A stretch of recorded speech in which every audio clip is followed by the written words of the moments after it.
بسم اللہ الرحمن الرحیم والصلاة والسلام علی رسولہ الکریم وعلی آلہ وصحبہ اجمعین، اما بعد۔ میرے محترم بھائیوں، بہنوں، بچوں، بچیوں، عزیزوں، جاننے والے، نہ جاننے والے، السلام علیکم ورحمۃ اللہ وبرکاتہ۔ کچھ دنوں سے میں قرآن سے اللہ کی پسندیدہ ہستیاں کون ہیں، کہ اللہ کس کو پسند کرتا ہے، ولی دوست کو کہتے ہیں۔ تو اللہ کا دوست کون ہے؟ وہ یہ کوئی وراثتی چیز نہیں ہے کہ ایک بڑے اولیاء اللہ تھے تو اب ان کا بیٹا بھی انہی جیسا ہوگا۔ ہمارے یہاں وراثت چلتی ہے کہ بڑے بزرگ کا بیٹا بھی بزرگ بن جاتا ہے، چاہے وہ کلین شیو ہو، وہ لوگ اس کے پاؤں چوم رہے ہوتے ہیں، جہالت ہے۔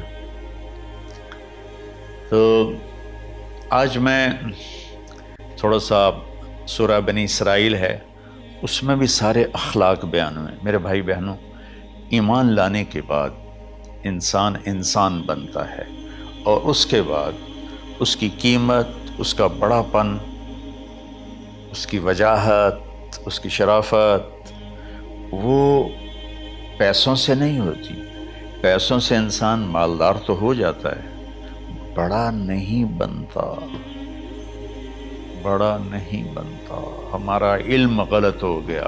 بڑا بڑا بندہ جے بولدیاں 3 ملن یہ 200 مربن، یہ نوابہ فلانا ہے، نوابہ فلانا ہے۔ میرے بھائیو، یہ بالکل غلط علم ہے۔ بڑا وہ ہے جسے اللہ پسند کرے، بڑا وہ ہے جو میرے نبی کی زندگی کے پیچھے چلے، بڑا وہ ہے جس سے اللہ تعالیٰ راضی ہو جائے، باقی سب چھوٹے چھوٹے ہیں۔ تو آج ایک تیسری جگہ سے میں کچھ باتیں قرآن سے عرض کروں گا جن کا تعلق ہمارے ایمان سے بھی ہے، اخلاق سے بھی ہے۔ وہ ہے بسم اللہ الرحمن الرحیم، وَقَضَىٰ رَبُّكَ أَلَّا تَعْبُدُوا إِلَّا إِيَّاهُ بِالْوَالِدَيْنِ إِحْسَانًا إِمَّا يَبْلُغَنَّ عِندَكَ الْكِبَرَ أَحَدُهُمَا أَوْ كِلَاهُمَا فَلَا تَقُل لَّهُمَا أُفٍّ وَلَا تَنْهَرْهُمَا وَقُل لَّهُمَا قَوْلًا كَرِيمًا وَاخْفِضْ لَهُمَا جَنَاحَ الذُّلِّ مِنَ الرَّحْمَةِ وَقُل رَّبِّ ارْحَمْهُمَا كَمَا رَبَّيَانِي صَغِيرًا۔ یہ بہت بڑا مضمون ہے۔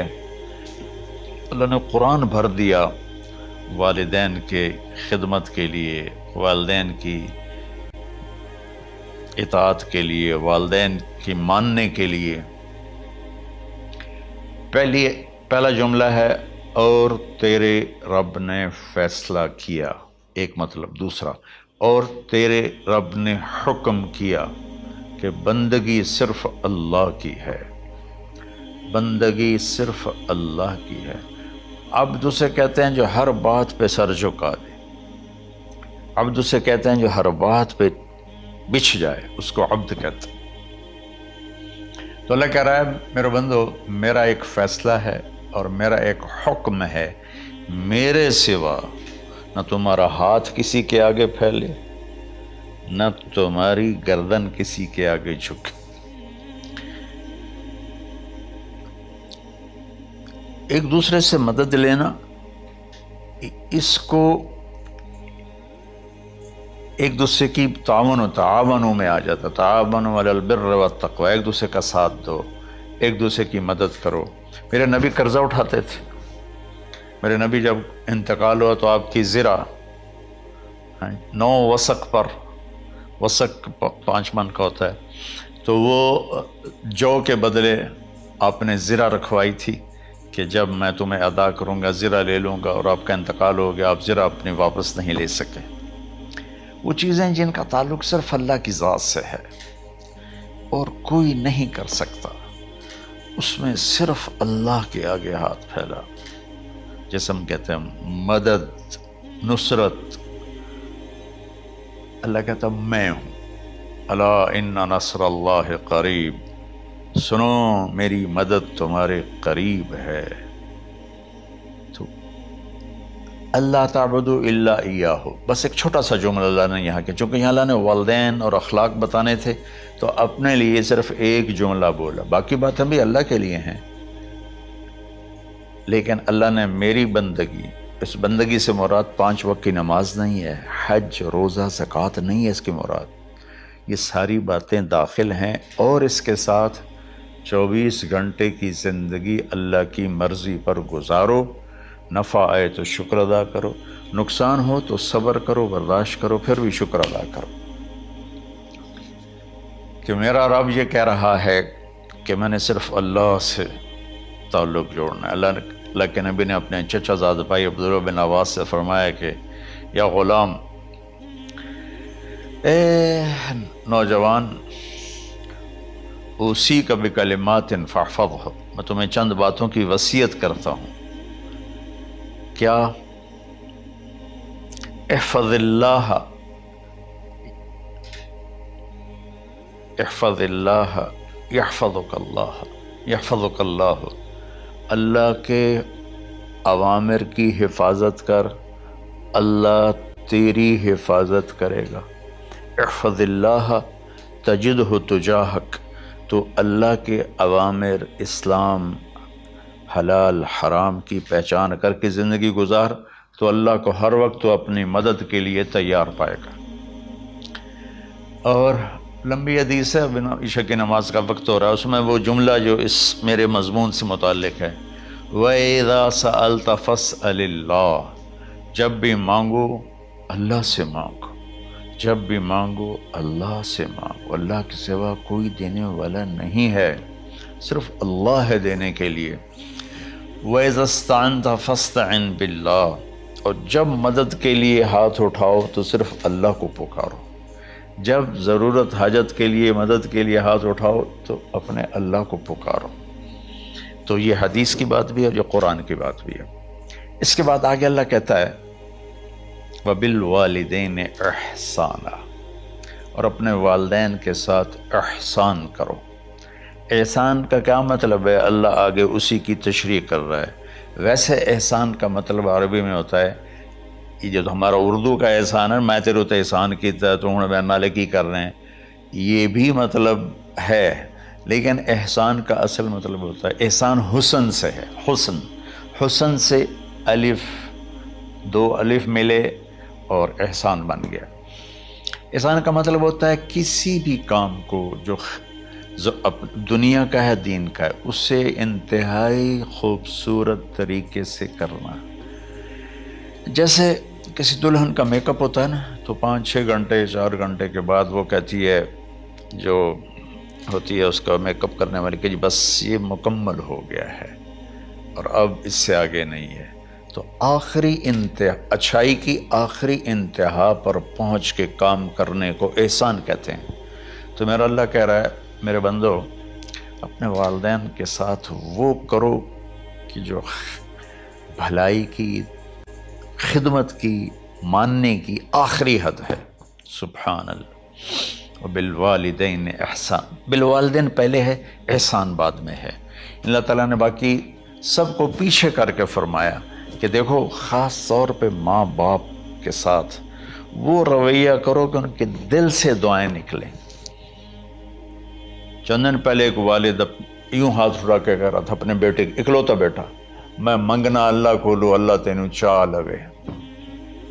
باپ بیٹے کے لیے یہ دعا مانگ رہا تھا اور بیٹا اکیلا ہے، یہ بد دعا باپ کر رہا تھا۔ تو بھائیو، ایسی اولاد نہ بنو جس ماں نے پیٹ میں 9 مہینے اٹھایا، پھر جننے کی تکلیف برداشت کی۔ ایک شخص آیا حضرت عبید بن عمیر کے پاس کہ حضرت میں نے ماں کو اپنے کندھے پہ بٹھا کے پیدل حج کرایا ہے،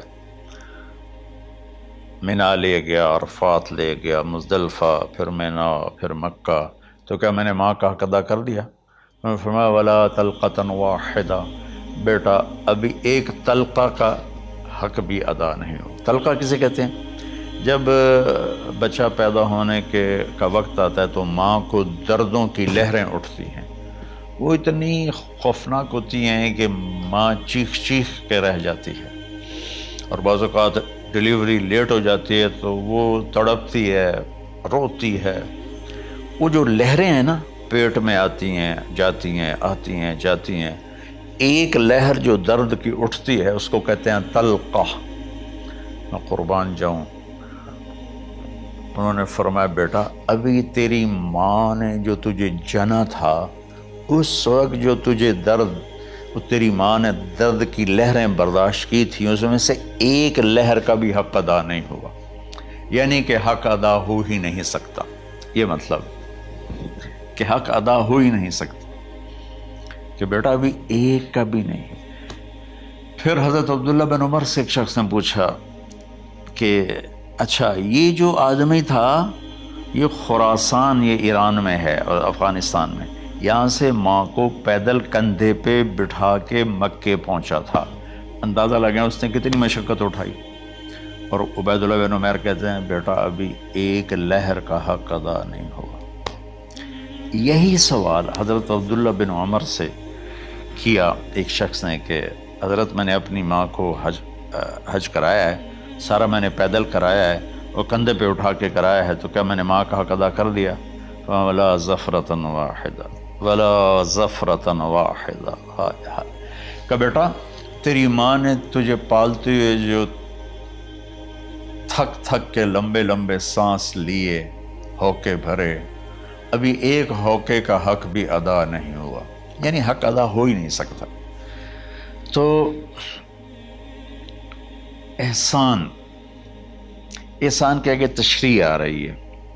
تو آج میں صرف اتنی بات کروں گا کہ میرے بھائیوں، میری بہنوں، میرے بچوں، میری بچیوں، اللہ کے واسطے ماں باپ کو دکھ نہ دینا، ورنہ اللہ بھی ناراض ہو جائے گا۔ چند دن پہلے ایک بچہ بچی میرے پاس آئے، دونوں میڈیکل اسٹوڈنٹ تھے، کہیں کہ ہم شادی کرنا چاہتے ہیں۔ تو بچی نے کہا جی میرے والدین ناراض ہیں، وہ نہیں، اس رشتے پر راضی نہیں ہیں۔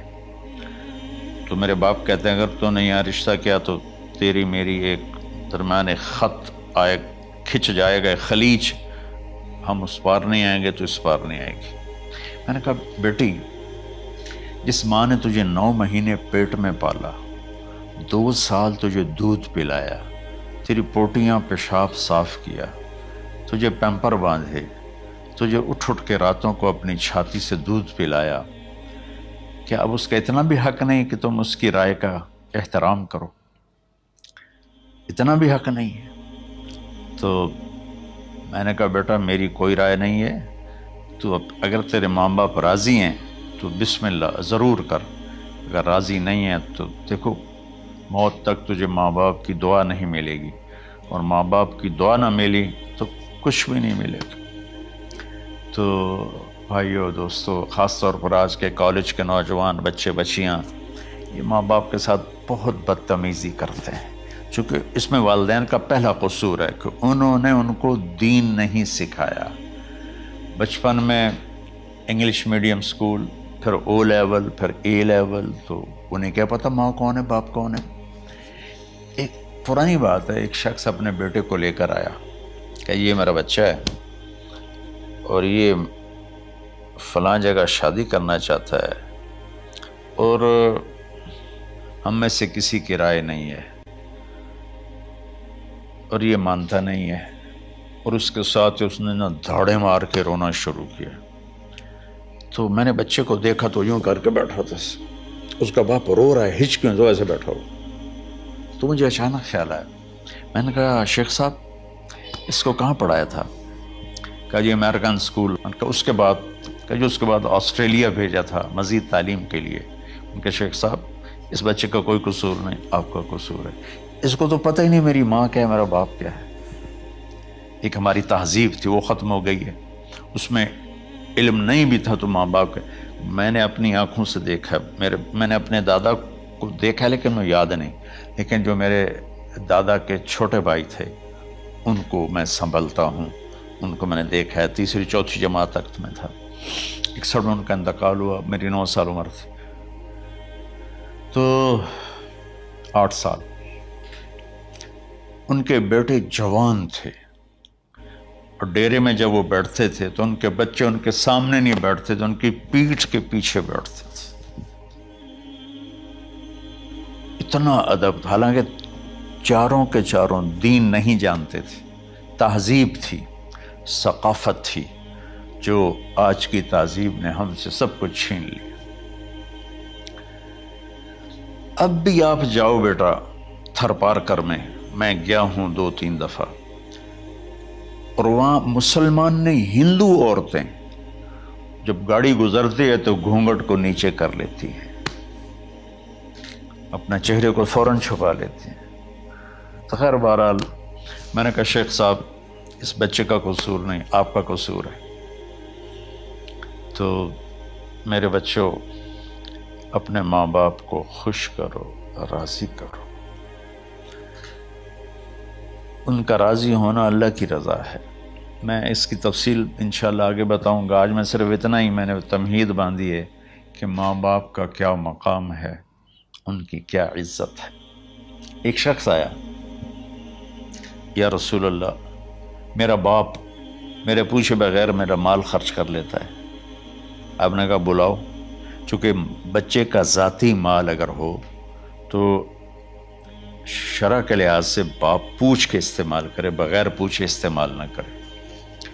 جب اسے پتہ چلا کہ میرے بیٹے نے شکایت کی ہے، تو عرب کی شاعری تو مشہور تھی، انہیں دل میں کچھ اشعار پڑھے۔ جو آیا تو جبریل پہلے آ گئے، یا رسول اللہ، اللہ تعالیٰ کہہ رہے ہیں آپ اس سے پوچھیں وہ شعر بتاؤ جو تیرے کانوں نے تو نہیں سنے، تیرے دل میں آئے تھے اور اللہ نے سن لیے۔ تو اللہ کے نبی نے فرمایا بھائی تیرا انشاءاللہ کیس سنتے ہیں، لیکن پہلے وہ شعر سناؤ جو تم نے تو نہیں کہے زبان سے پر اللہ نے سن لیے ہیں۔ تو پھر اس نے وہ اشعار پڑھے، اور اس کے آگے کیا ہوا یہ میں انشاءاللہ اگلے کلپ میں بتاؤں گا کہ باپ کا کیا مقام ہے، ماں کا کیا مقام ہے۔ السلام علیکم ورحمۃ اللہ۔